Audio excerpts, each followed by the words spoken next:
Imagine a seasoned mountaineer, high on an ambitious ascent. The air is thin, the rock face unforgiving. She's been training for months, visualizing this summit, meticulously planning every footstep. Then, with a sudden, ominous rumble, a section of the mountain gives way above her. Not a major avalanche, but enough, a strategic collapse, a cascade of boulders and earth, utterly blocking her chosen path. The direct route, her only planned route, is gone, swallowed by a fresh, unyielding wall of rock. She digs her axe into the snow, heart pounding, not from exertion, but from the sudden, sharp jab of futility. For a long moment, she stands there, frozen not by the biting wind, but by a surge of pure, unadulterated frustration. Months of preparation, all that meticulous planning, rendered meaningless in an instant. Her first instinct is to fight it, to somehow wish it away, to see a crack, a weakness, anything that would allow her to push through. She yells into the vast silence, a primal scream of defiance against the indifferent mountain. But the mountain, of course, does not respond. The rockfall remains, an immovable truth. This initial resistance, though natural, quickly becomes an anchor, weighing her down. She feels the energy drain from her, not from climbing, but from the sheer force of her refusal to acknowledge the new reality. And it's in that moment, perhaps on the edge of exhaustion, that a different kind of wisdom begins to surface.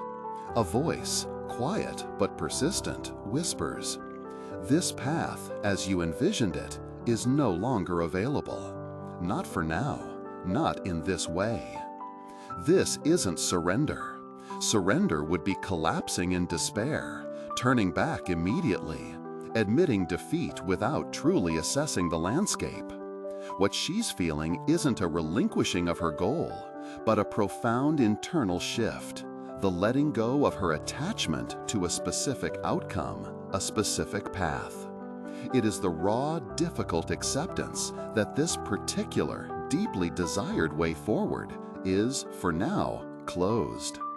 It is the wisdom to stop resisting what cannot be changed. And with that acceptance, a remarkable thing happens. The frantic, tunnel-visioned energy she was expending on fighting the unchangeable begins to recede. Her mind, no longer locked in a futile battle, expands.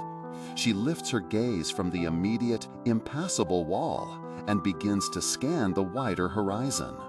Her eyes trace the contours of the mountain, searching for other possibilities. Not the one she wanted, but a possibility.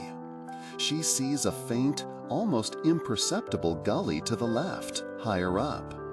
It's longer, more arduous, certainly not the elegant route she'd planned. It will demand different skills, more time, perhaps a night out on the unforgiving slopes. But it is there. This isn't the easy way out. It's a testament to courage.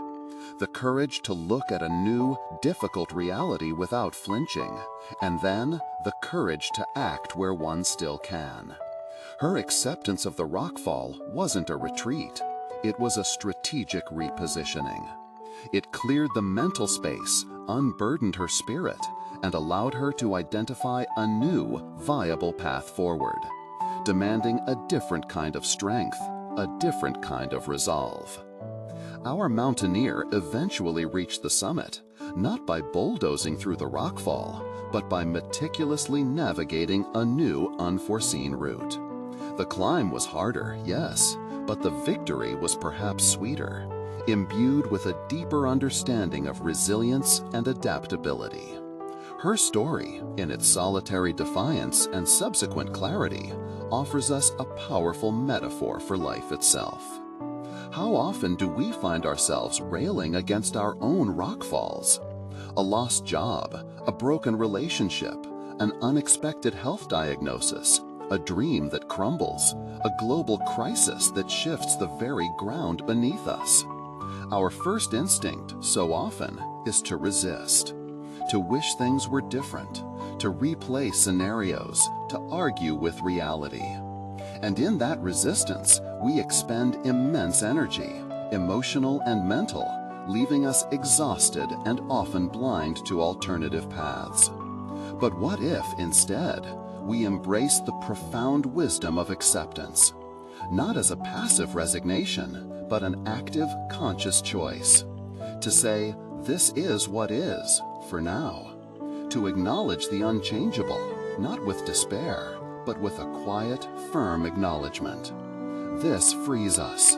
It liberates our energy from the battle against the inevitable, allowing us to pivot, to look for the faint gully, the alternative path, the new strategy. Acceptance is not surrender. It is the ultimate strategic power.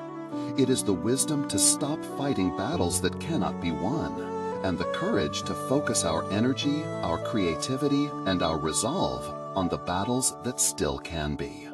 It is the recognition that sometimes the only way forward is to acknowledge what is, and then, with clear eyes and an open heart, to find a new way forward.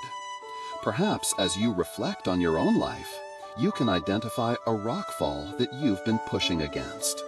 What would it feel like to simply acknowledge its presence, to accept its reality, not as a defeat, but as a new starting point?